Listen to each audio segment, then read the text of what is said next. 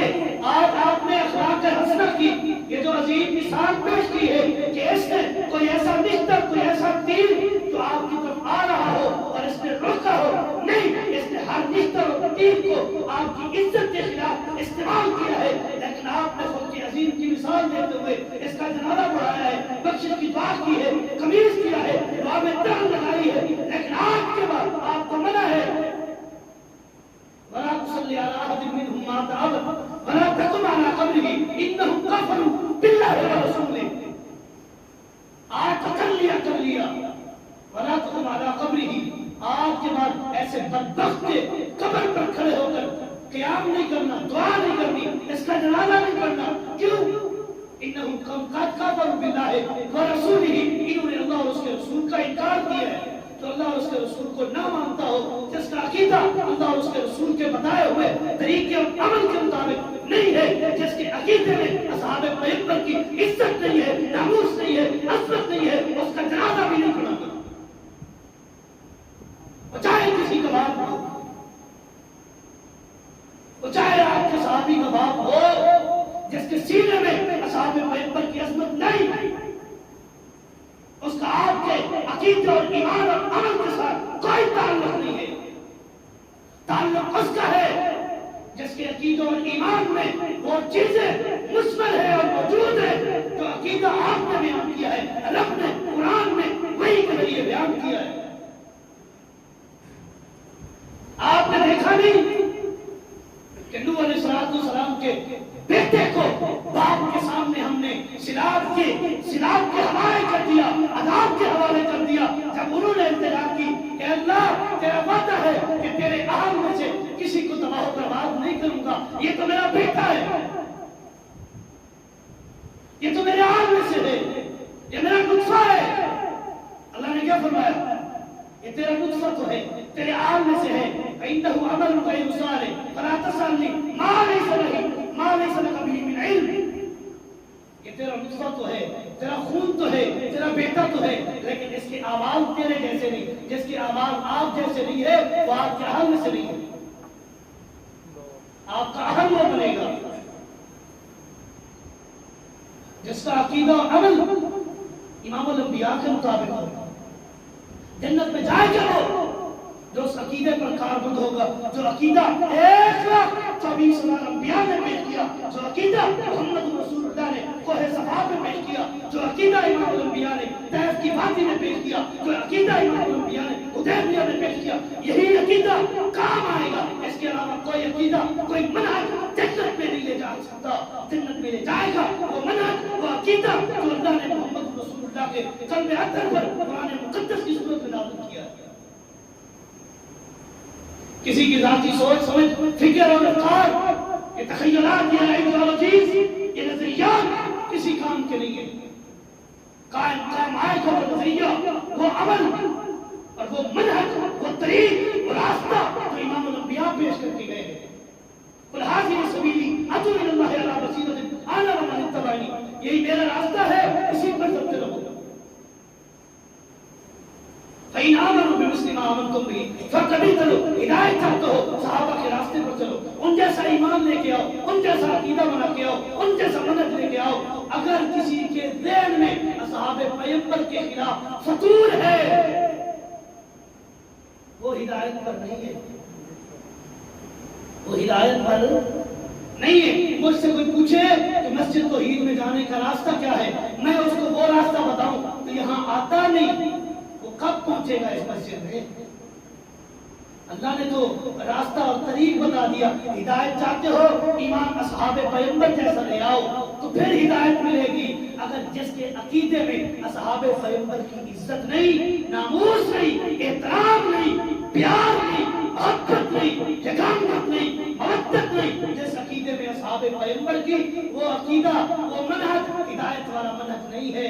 ہدایت والا منہج وہی ہے جو اللہ نے محمد رسول اللہ پر نازل کیا ہے۔ هذا ما عندي والله اعلم بالصواب وما توفيقي الا بالله۔